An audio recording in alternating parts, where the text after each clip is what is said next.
So my friend Zach has a channel called Yo Mama, and apparently this is a meme of sorts. I don't know if he did a hybrid meme or whatever. I just think it'd be interesting to see what your take on it. He just posted this.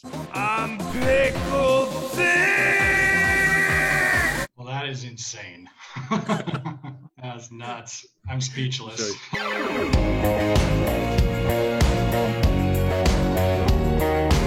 Hey Ryan, nice to meet you. Nice to meet you. Yeah, thanks for having me. We kind of accidentally fell in, not accidentally, I don't know how, we kind of fell into this thing where we were just like talking to other like composers and musicians and stuff, and then here we are. You know, we've talked to X-Men, Power Rangers, Gummy Bears, all that stuff. And yeah, I watched your interview with Ron Wasserman because I actually met him a long time ago. Oh yeah? We both worked in, you know, he's done everything, so we were both working in advertising at the time, in music for advertising, and so I met him through that, and I remember him telling me that he wrote the Power Rangers theme, and I was like, what? No way! Right? And that's a crazy story, too. That interview was great, yeah, super interesting. He never told me any of that way back. Did you watch the full one that we didn't edit into like the sketch and stuff? No, I watched the edited one. But... Okay, gotcha. Yeah, and I mean, it's basically the same thing, but yeah, just the whole thing where like they would like physically hide him. I mean, I've heard of that kind of thing where you know people want to control who gets to meet who, because the industry is so connected relationship-wise that you can keep someone from moving out of your sphere of influence by making sure they don't meet anyone. I think it's super unethical, and I would never do it. Yeah. But that is something that happens. I didn't have this in my notes, but have you done work for hire work before? Almost everything I do is work for hire. Yeah. Oh, gotcha. Okay, well, I mean, maybe a better question. Work you for mean hire, where I like don't get credit? Yeah. Yeah, I worked on commercials for the first like 13 years of my career, and technically I was like not supposed to get credit for those, but commercials don't have credits anyways, so it's not like they really matter. But you know, the company that I worked for, I was a salaried employee, so the company got the credit, right?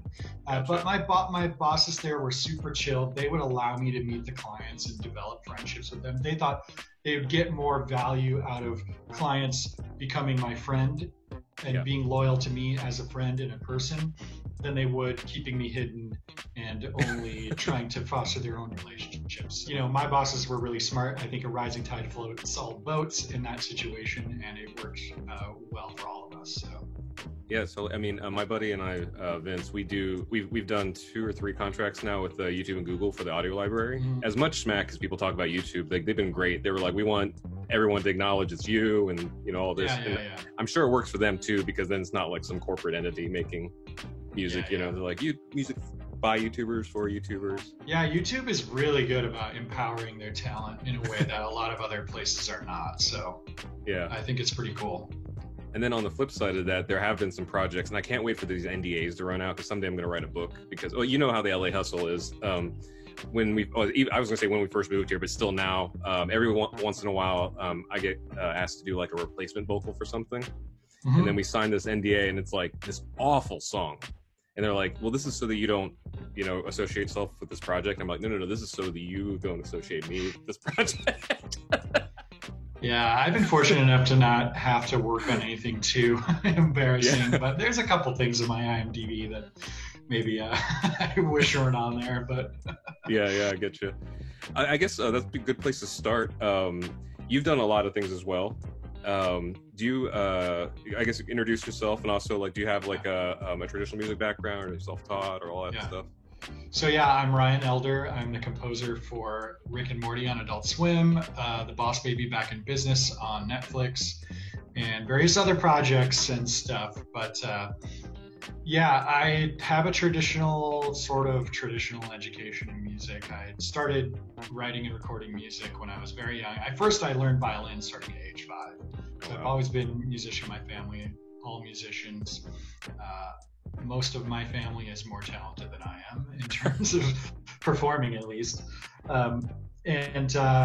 Yeah, so I grew up with that, and then my dad had a little recording studio that I worked in as a kid, writing boy band songs and copying, you know, beats from Madonna songs and stuff like that I liked growing up. But so I've kind of been in production and music and writing and stuff like that since very young. I didn't know you did the Boss Baby Netflix series. I've been told by multiple friends that I need to watch that show because it's so bizarre. It's surprisingly good, believe it or not. I mean, you know, when you hear about it, you're like, oh, it's a spin-off of a movie and it doesn't even have Alec Baldwin, but the voice actor they got is really, really good. He's actually incredible. JP Carlack, he's really, really good. And I co-composed that show with my friend and co-composer Ben Bromfield. We do the show together. And the show is very much in the vein of like the kind of kids show that definitely has a lot of jokes for adults. Okay. Stuff that may fly over the head of the kids, but they really, really, the writing staff is just incredible. They're all really, really accomplished comedy writers that could be working on any number of things. They just happen to be working on this, and the show is just really well made. And you know, frankly, when we watch an episode for the first time and we're like getting ready to start working on it, I'm always like, God, I can't believe that how much care and effort and time went into making the show. It's really surprisingly good. I'd seen in another interview that you had said that show is a lot more structured, kind of, as far as like how they get you into doing the music as in compared to like Rick and Morty. Yeah, just in terms of timeline and workflow, yes. It's and the big reason is that, you know, Adult Swim has this they just have a more punk rock spirit, right? Whereas DreamWorks is a little more corporate. Nothing wrong with either. They both have their own strengths and weaknesses, obviously. But, you know, with the sort of more corporate approach comes a more strict schedule. And so, yeah, we start working on it, and then we have about 2 weeks per episode. Okay. But so with pretty quick turnaround. Yeah, I mean, you know, it's basically we get the episode and then a month later it mixes, but because they overlap, we really only have about 2 weeks to work on each one. I'm kind of covering the stuff that you had said in like multiple other interviews. It said that you originally wrote the Rick and Morty theme song for the pilot for Dog World. Yeah. And it became like the temp for Rick and Morty. Yeah, I mean, Dog World was a pitch that Justin Roiland did. I don't remember which network, but it was sort of a sci-fi adventure fantasy show. So I wrote this like sci-fi adventure theme song for it. And at the time Rick and Morty the pitch presentation was going out to Adult Swim, we're just like, well, we need something for the theme song. Let's just use this for now. And they ended up editing the whole main title to it, and it just kind of always worked, and it was like, well, this is working really great, let's just go with this. And yeah, that's how it ended up on there, and the rest is history, I guess. Just that temp love. Yeah, I mean, Justin did always love the track. I mean, I love the track too. I was, of course, more than willing and happy to write something new if he wanted, but he did always love that track. He was always like, we got to find a home for this, and we found a home pretty quickly, actually. I forget if it was Justin or if you had pulled inspiration, but like he was a fan of like songs like Farscape, Invader Zim, and Doctor Who, and you kind of like pulled some inspiration from that. Yeah, that's one of my jobs, especially for main titles, is you often pull in a bunch of reference material, a bunch of inspirational material, and you put it all in a big folder or a Spotify playlist or something, and then I just like listen to them over and over and over, get it really just like filled in the cracks of my brain, and then start writing something that is influenced by those, but hopefully original and fresh in its own way. Yeah. So are you more kind of like emotionally inspired by it, or are you like more of a music theory, like inspired, like with like trying to match like the vibes and stuff? Oh no, I'm definitely more big picture, seat of my pants, sit down and mess around until I come up with something I like. I don't think about, I know music theory, obviously I was a music major in college and all that, but I don't think about it like very specifically when I'm trying to be creative. I just play around mainly until I get something I like. Yeah. It makes me feel better because I feel like I like lean more on the emotional side of things, and then later someone asks like, "Well, why did you use the ninth there?" I'm like, "I don't know." Yeah. Like it's just felt right. Yeah, felt right. Yeah. No, I know it's nice to have stories behind the music that you write, so you can tell the story of it. You know, Hans Zimmer is incredible at that. It's probably one of his biggest strengths at PR basically is his ability to create a story around the score for every movie. You know, for like for example, Inception, he had that old French song that they slowed way down that they used, and then for the Dunkirk, he had the like ticking pocket watch sound that he drew inspiration from. So he's a master of that. Like, and that really helps you. That really helps you talk about your music later too, to have a fun, interesting story that inspired you. But yeah, I mean, inspiration is fickle. It's tricky, you know, like, and it comes from not just one place. So it's important, I think, to get a bunch of different reference points. People crucify me all the time for this, but like I've never really watched Doctor Who. And everything I know about it is from like all my friends, you know, talking about it. Sure, yeah. So I'd seen several references to Rick and Morty and Doctor Who, so I went and like listened to the song. I didn't like deep dive into it, but I was like, I guess maybe like I think you use like an add 9 in your B flat minor chord or something like that. Is like that chromatic. And I was like, maybe that chromatic step in the Doctor Who song is what people are associating. The reason that people associate it is, I think, really quite simple. We both use a theremin as the lead. Like, we both use a theremin-esque instrument as the lead. I think, like, music theory-wise, they're not really that similar. Yeah. They both have, like, a pulsing groove that then the theremin goes over the top of, right? I mean, and they're both dramatic and sci-fi-y and you know, there are similarities for sure. I don't think they're music theory related. No, yeah, not too much at least. And the theremin kind of like lends itself because of the way it's played. For anybody who's watching who doesn't know what that is, I'll put a clip or something in.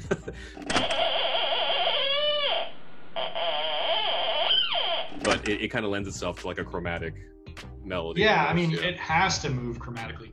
There are a few theremin players that are incredible, that have developed a way to make the chromatic movement so fast that it sounds like it's stepping. But the nature of the instrument is it's controlled by the motion of your hand in a field, as you know, hopefully you saw in the clip just recently. And then and so when your hand goes up, the pitch goes up. I mean, I'm simplifying it, but pitch goes up, pitch goes down. So your hand can't go instantly teleport down here, right? Not yet. So some of these like really great, like Carolina Ike is one, who is just an incredible theremin player, and she has this method where she like, I'm faking it, but she like moves her hand in these weird positions, if you watch videos of her, that allow her to change notes super precisely and play melodies that, you know, I played the melody on a keyboard for the Rick and Morty theme. It's not a real theremin, because the theremin is notoriously fickle in terms of keeping it in pitch. Yeah. So it's just easier to play it on the keyboard, faster, done. You know? I think that's something that, like, if anybody's watching the series has learned, it's like it's probably done on keyboard. Like Ron Wasserman, you know, like he did that whole thing, but it's still, I don't know, it's the way you write, and so it just translates really well, the energy and everything. Are you familiar with a gal named Angela Sheik? Maybe. So she's a friend of mine, and she a number of years ago she won the Boss Loop pedal competition, the U.S. title. Oh, cool. And then she went to Germany to compete and represented the U.S. But I think that, in my opinion, the thing that like sent her over the edge to win was she actually wired the theremin to control like the low and high pass filters.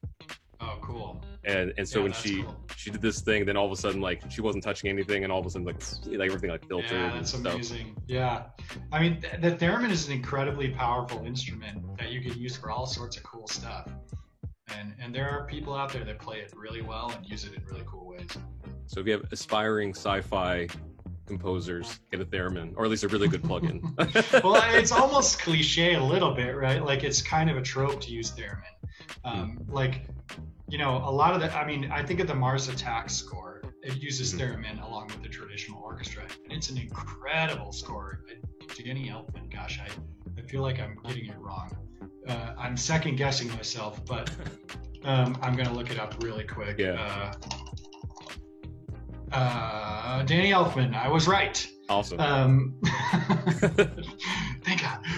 Yeah, the Danny Elfman Mars Attack score uses the theremin in a really cool way, and it's one of the coolest. Like, it's retro, but it's modern, or at least for when it came out. It's a really, really cool score. And actually, I kind of wish I had listened to it more before I started working on Rick and Morty. It's an amazing, amazing score that could apply to what I do on the show. Oh, that's an interesting question. Is it like, not just with Rick and Morty, but other things you listen to? Like, how often do you find yourself thinking like, oh, I wish I had another week on that? In terms of what I've worked on myself? Yeah. Like, all writing. The time. Like, there's always, basically every cue could be more perfect, right? Like, and it's just an issue of, at what point do you know, like Dan Harmon always used to joke, like, how do you know when you're finished? Creatively, you don't. Like, it's really hard to know when you're actually done with something you're creating, right? And I had a teacher, a writing teacher in high school, just a literary writing teacher, who said, there comes a point where you just have to bless it and call it good. And that was like, for me, that's like, yes, okay, I have to move on. This is good. Maybe it's not great. Maybe it is great. Maybe I'm a bad judge of what is good and great. In any case, I got to move on to the next one. So let's do that. And there's always time later to change things if you have to. Yeah. So especially for the first pass of music, I'd much rather deliver on time than perfect. Yeah. And so, I can always go back later and perfect it. There's always at least a little bit of time. So. Like, Ron had said this about the Power Rangers theme song, and then my band had this similar experience. We did the theme song for the new Philadelphia Phillies mascots. Oh, cool. And so I think he had a similar situation where we both, our understanding was that our temp vocals would be temp vocals, and then they would get some singer or like, an American Idol runner-up or somebody to sing it. So Ron said like, oh, they just aired it. And it was on there. He's like, the harmonies are flat and blah, blah, blah. And then for us, we were, once again, like you, we were working so far ahead on other cues. It was like midnight in our home studio, and we get a call from like the Phillies. They're like, hey, they loved it. And we're like, who loved what? They're like, wait, that wasn't a final. That was the second draft. And it just lives like that. I've had a few things where I did temp vocals and they went, but I know if that's going to happen. I haven't had anything actually like be out there in the world all of a sudden with my voice going, wait, what? But I I'm a singer. I'm a mid-sag and stuff, so I follow the rules. Yeah, totally. So.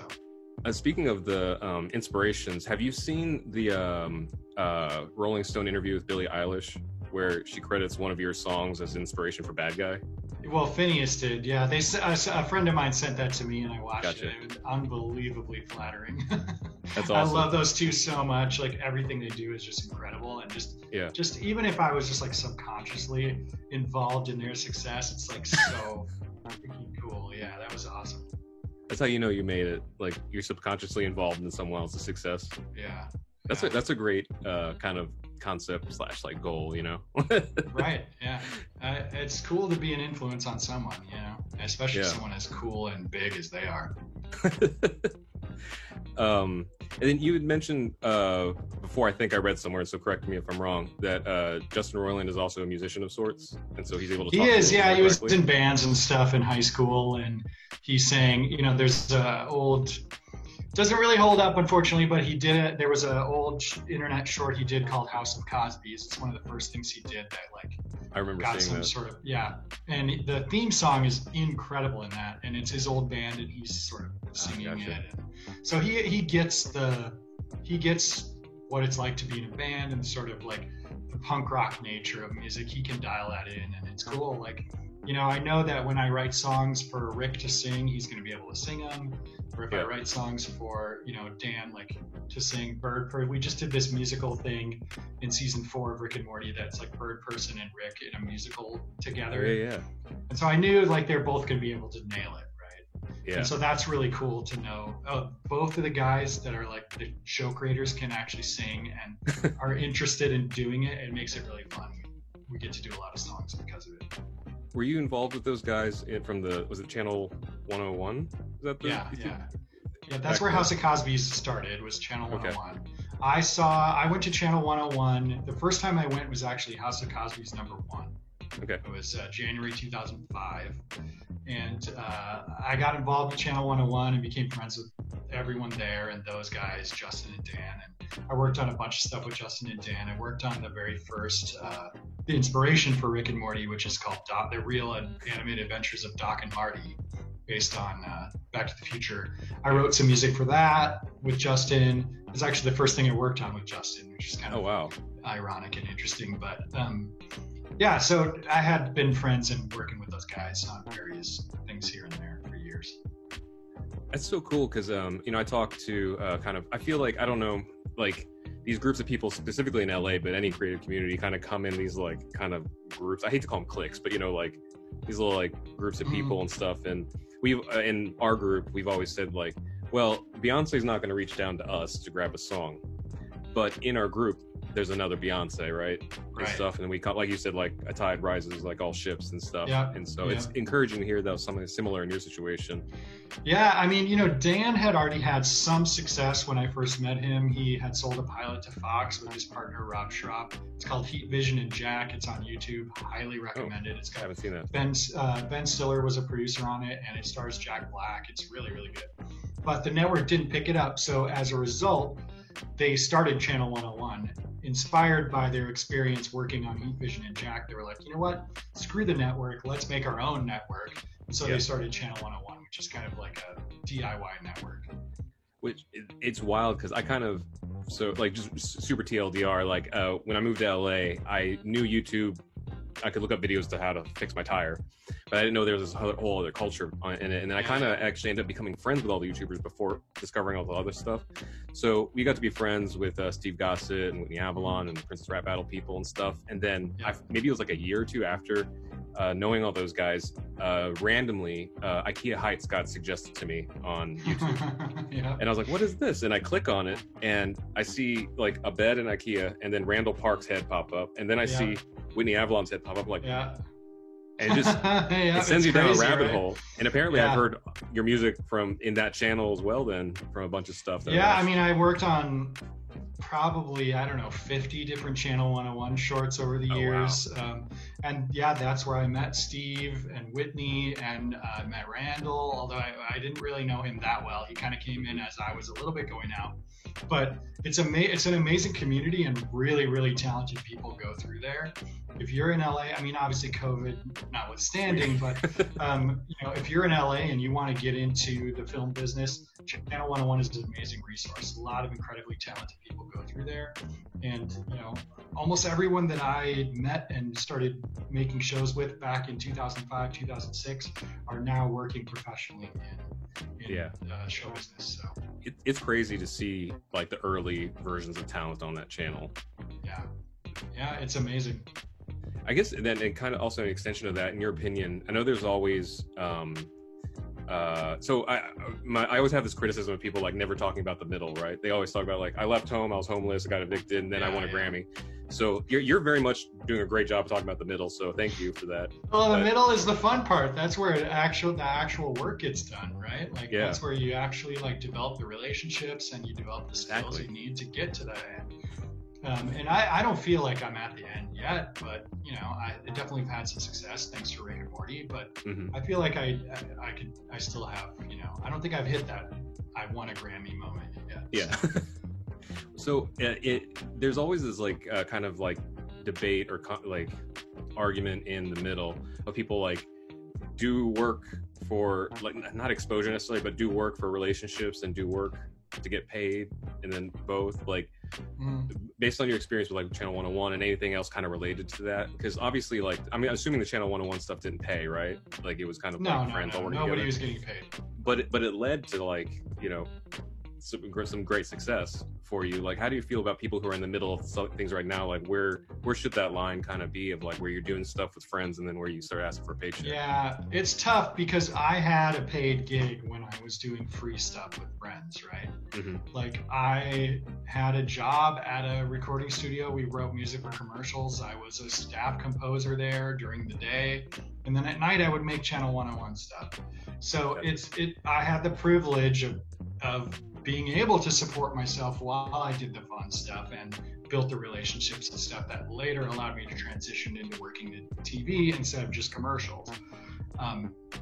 So I'm always a proponent of doing stuff to build relationships, to, find value in opportunity that is more than just monetary.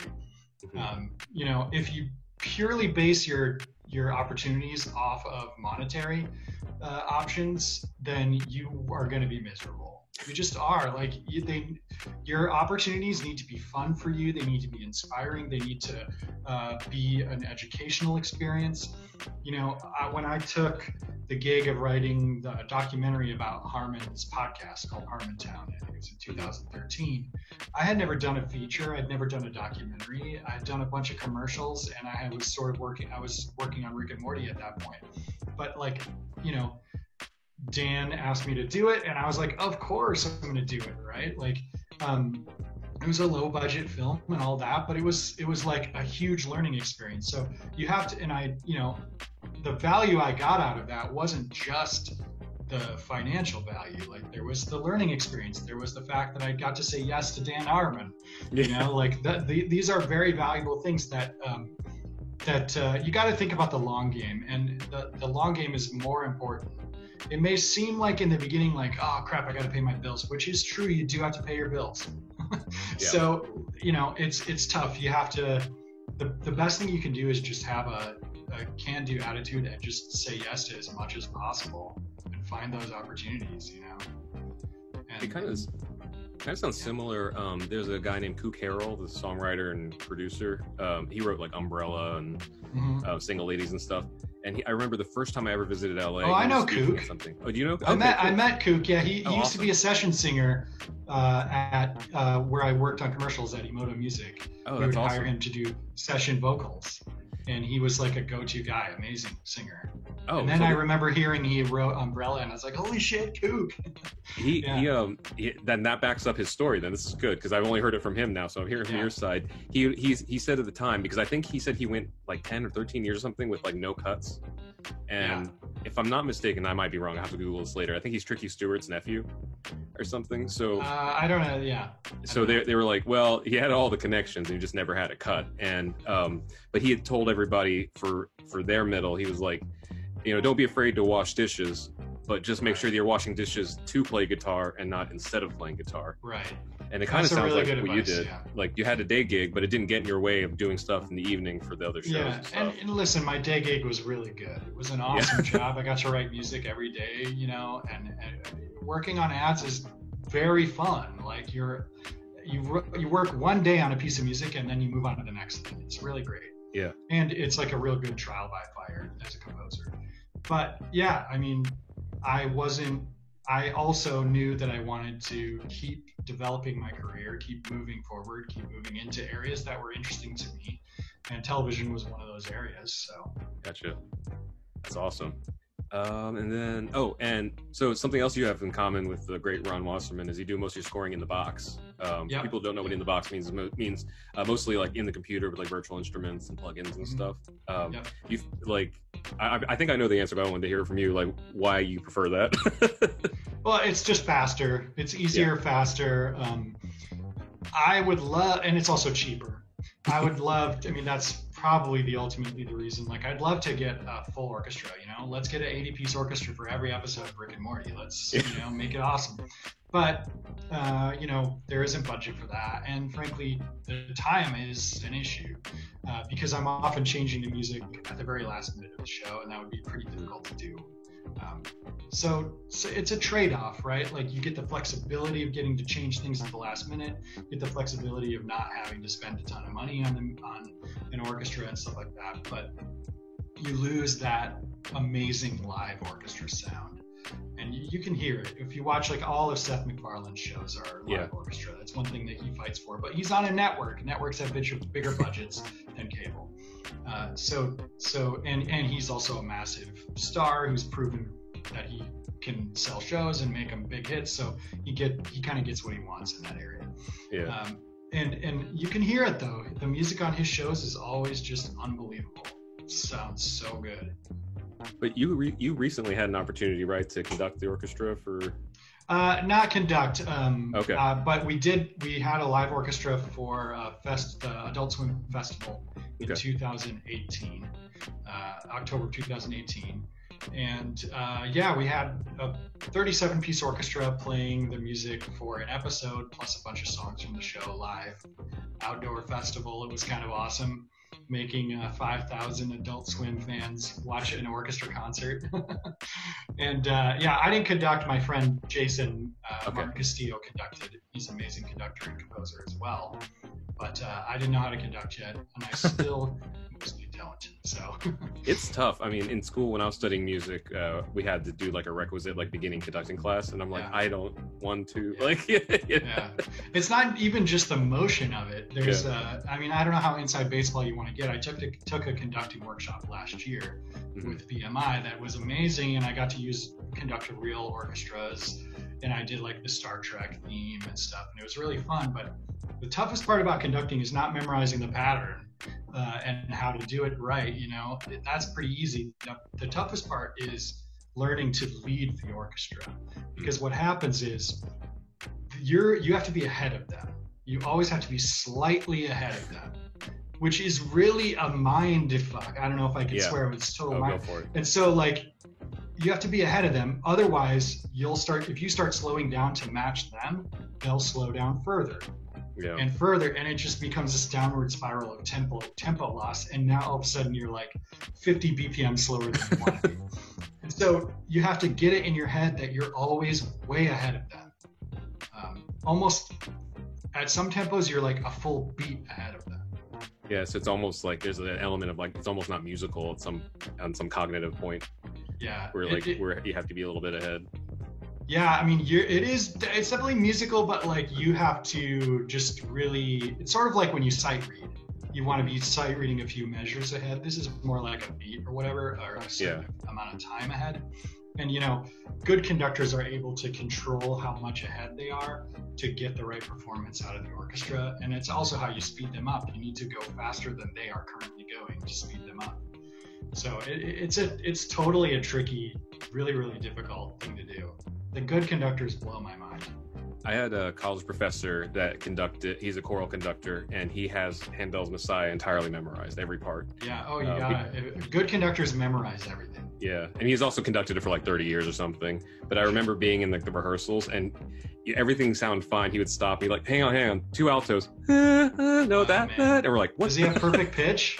Probably, sounds like or pitch, or if it wasn't perfect, it was relative to that piece because he's done it so many times. But just to just be like, okay, but kind of what you're saying, like he's ahead, but also like paying attention to like 200 people, like it's kind of crazy. You almost have to imagine the song in your head and listen to the song as it comes out from the orchestra at the same time. It's like Rock Band in real life.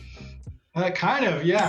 You're looking ahead at the things dropping down. Absolutely, yeah.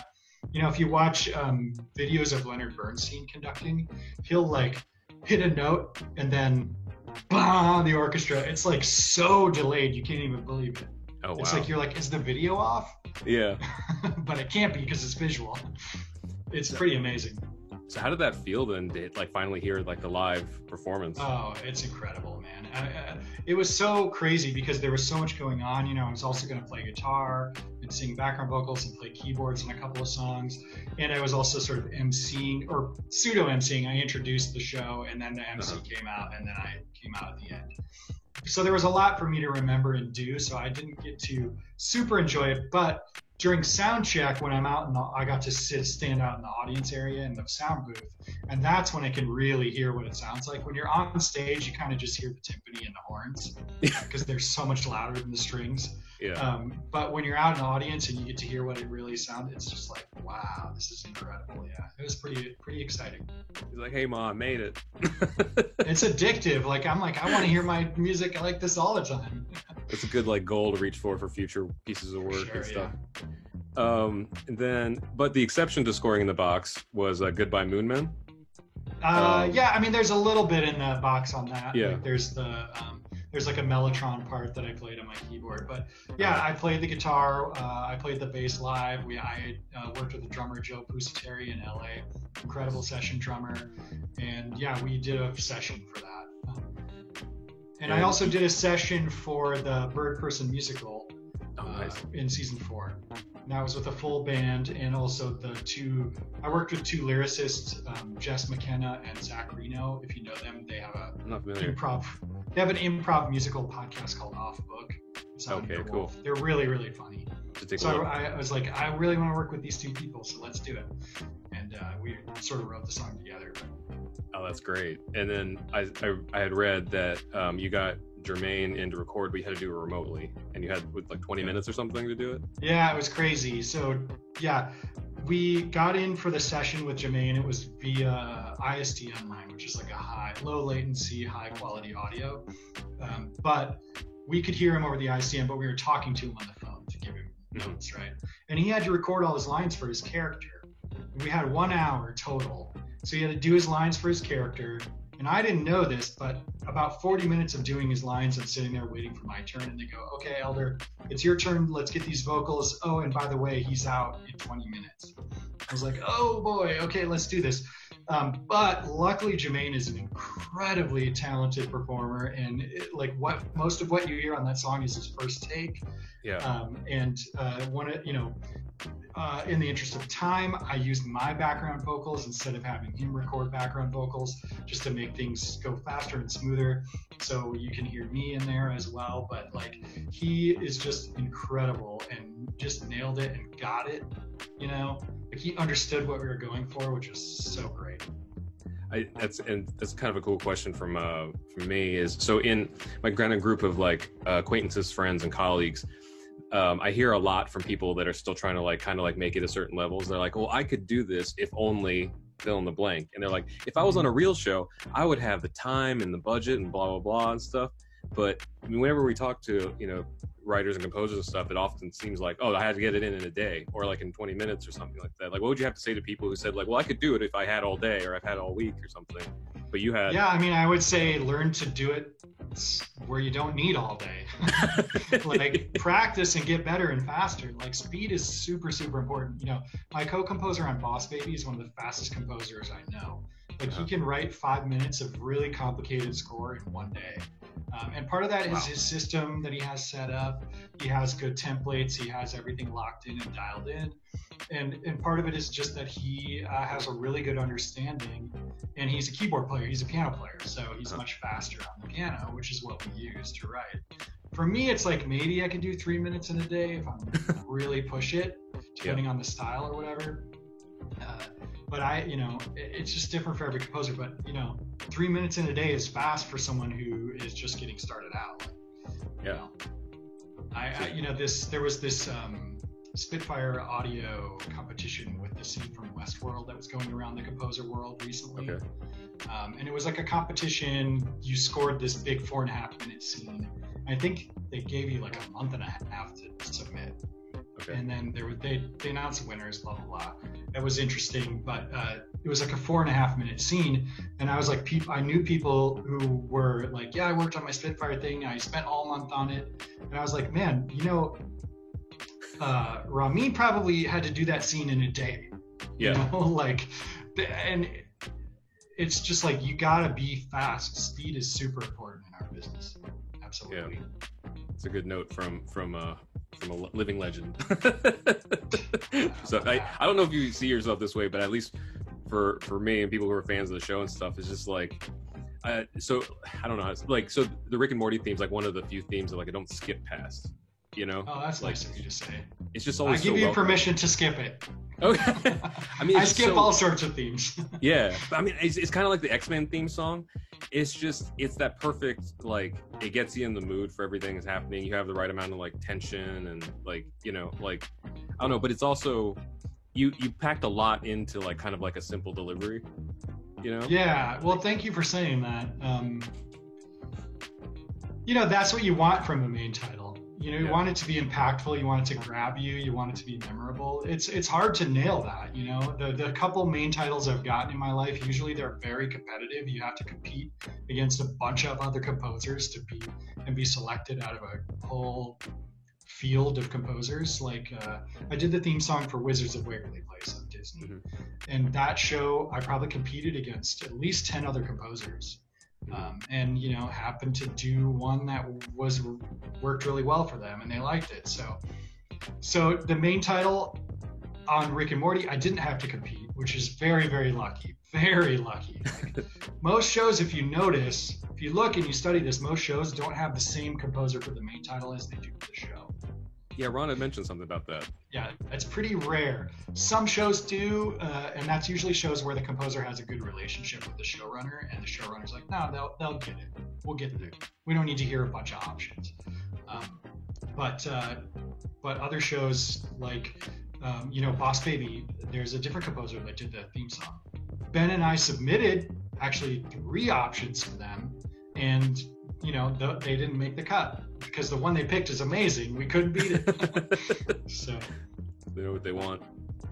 And then, so for Goodbye Moon Men, I had read that the description note that you got to write the song was that a fart sings a David Bowie inspired song.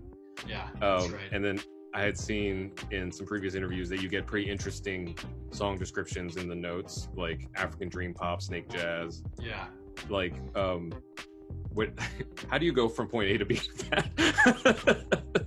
I mean, let's take African Dream Pop, for example, because that was literally I didn't even see the script. That was like, they sent me the episode. He hits play on the recorder and he goes, "Do you like this? It's African Dream Pop." And I'm like, "Oh, what's African Dream Pop? Let's Google that." Oh, it's not a thing? Okay, I guess I get to invent a genre now.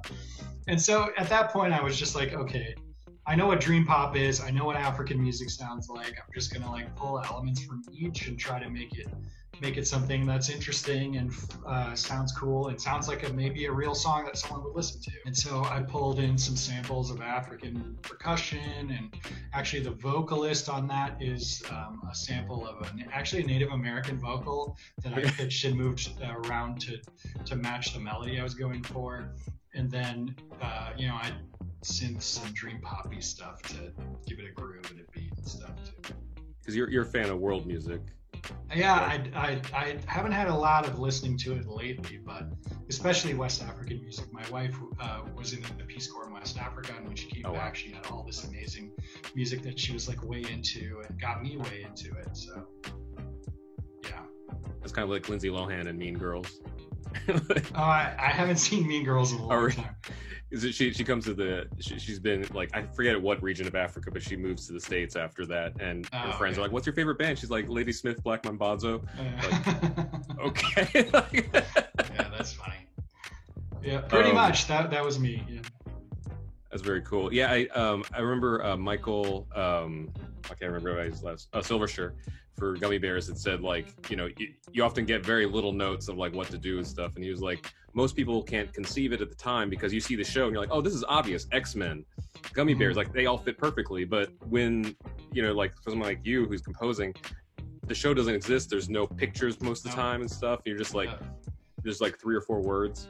You're lucky if you get like a show Bible, which is like a description of the characters and maybe some plot ideas, and gives you a lot more information about the show. If you get that as a main title composer, that's usually really helpful, but most of the time you don't. Most of the time, you get a couple of sentence description of what they're looking for, and maybe some reference material. We like this song, we like this, and yeah. So it can be really tricky in terms of trying to find the right mix of how do I hit what they're talking about, what they would like, and how do I do something that is like totally poppy and grabs you right away, which is what you want the main title to be.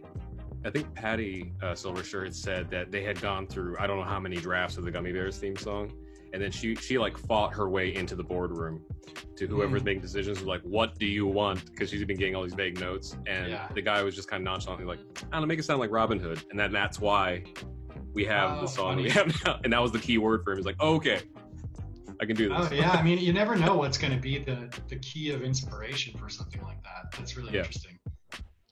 Were you ready for the cultural impact of Get Swifty? Well, I didn't actually even write Get Swifty, or at least not the first one. The soundtrack version I wrote, but Get Swifty, the story behind that, I don't know if you've heard it, is really kind of funny. It was just stock music that Justin was like rapping over and creating these songs for. And they're originally created for a Flash game that Adult Swim released after season 1. Mm-hmm. And in that Flash game, you went into Summer's bedroom. You're controlling Morty. You went into her bedroom. You found her iPod. And on the iPod, there were 3 songs, and they were just songs that Justin improvised over like some stock music. Yeah. And those songs were so funny that the writing staff was like, we love these songs. Let's write a whole episode around them. And so Get Swifty and Head Bent Over are 2 of the songs. And then the other one is called Love Connection Experience.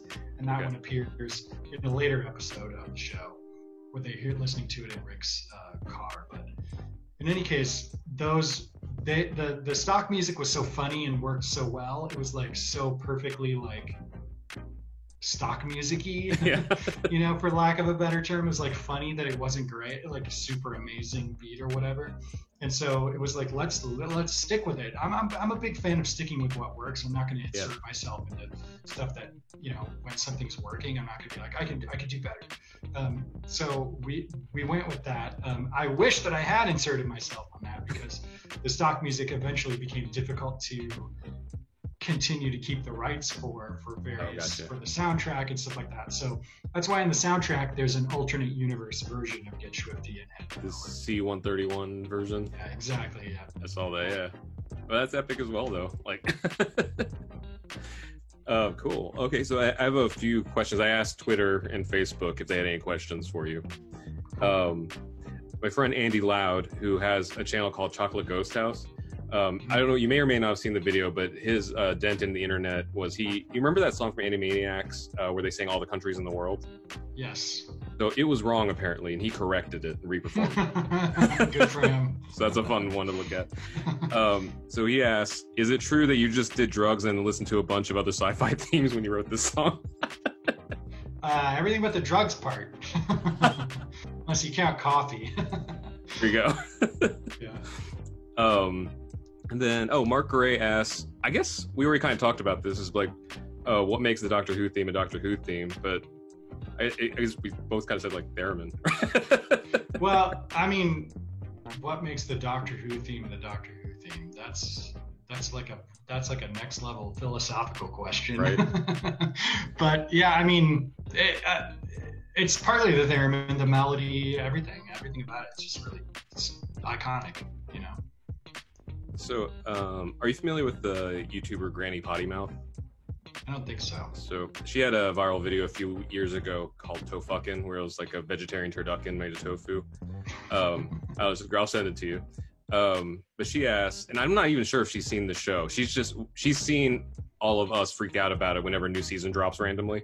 Mm-hmm. But I think this is still like surprisingly applicable. She said, before you started, did you argue about keys, major, minor, and what belonged to each character? If so or not, how did you settle on that plan? And I don't even think she necessarily knows the characters, but I know you have like Jerry's theme and like stuff like that. I tend, for Rick and Morty, I don't get super thematic. Like I don't Peter and the Wolf it, I call it. Like, you know, the characters don't really have their own theme. There's the main theme, which I'll use sometimes for heroic moments, usually for Rick.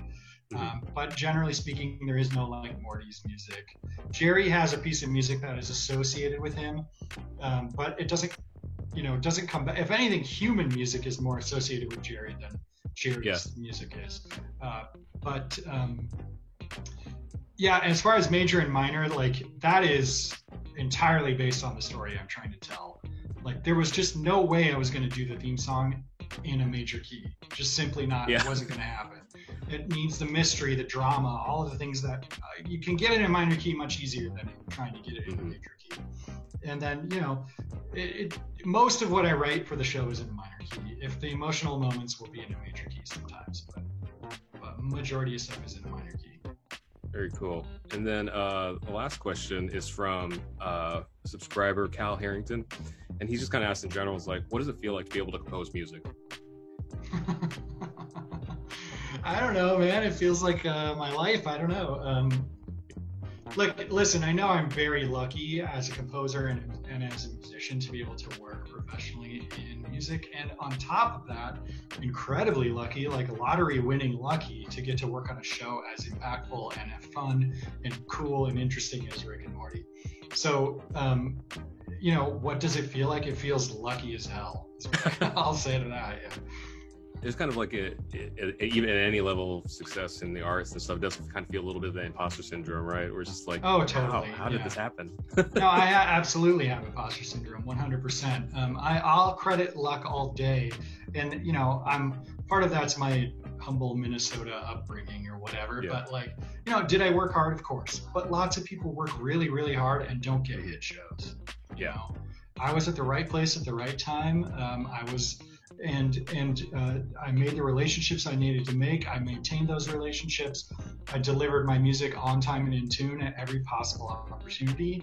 And, you know, I put myself in the position to get lucky. And that's really all that you can hope to do as a composer and as someone creative in this industry.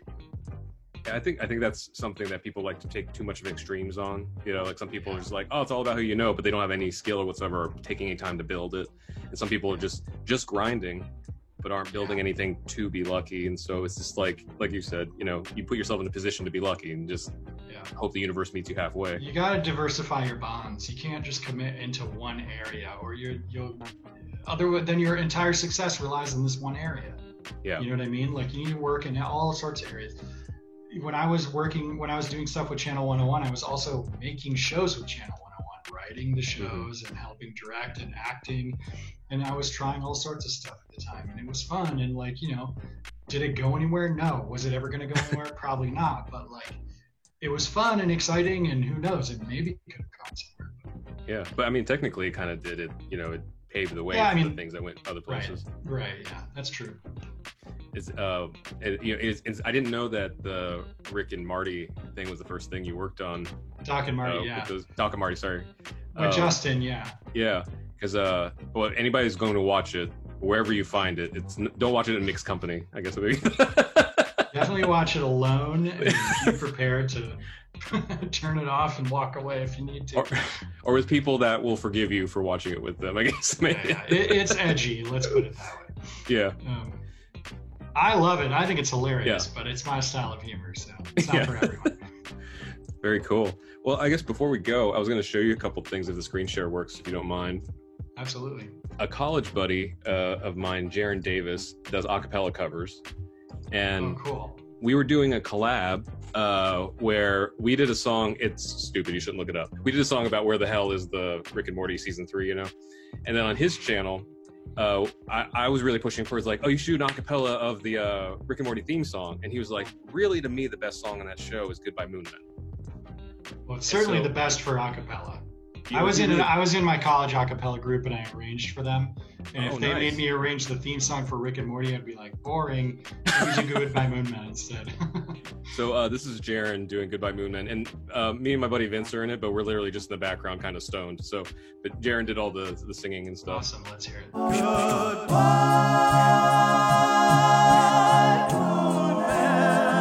Man, that was good stuff. It's got a good voice. I don't even know how to describe this. So my friend Zach has a channel called Yo Mama, and apparently this is a meme of sorts. I don't know if he did a hybrid meme or whatever. I just think it'd be interesting to see your take on it. He just posted this. I'm pickled thick! Well, that is insane.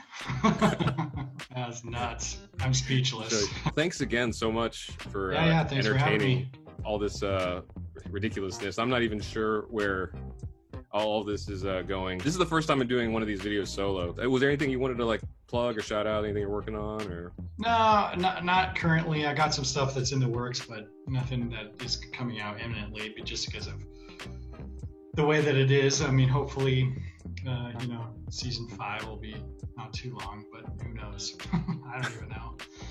Season 5 date confirmed by Ryan Elder. Yeah, no clickbait articles, please. I know, no, I won't do that. Also, well, wish you the best on everything, and you have many more seasons. Rick and Morty to do music for. 60 more episodes at least, right? That's crazy. Must feel good. Going it's cool. It's daunting, but it's good. It'll be fun. I mean, that's the artist life, right? Yeah. Daunting and fun. Yeah, exactly. Thanks for having me on. This was fun. Yeah, thank you, man. Good for me. Good for familiar with Genius, like the lyric website? Yeah. Have you seen the Genius entry for the Rick and Morty theme song? No. That sounds fun. It's literally the full description, and then where the lyrics are, it just says brackets instrumental. But my favorite part is the one comment that it's. I love it. I would ask the same question.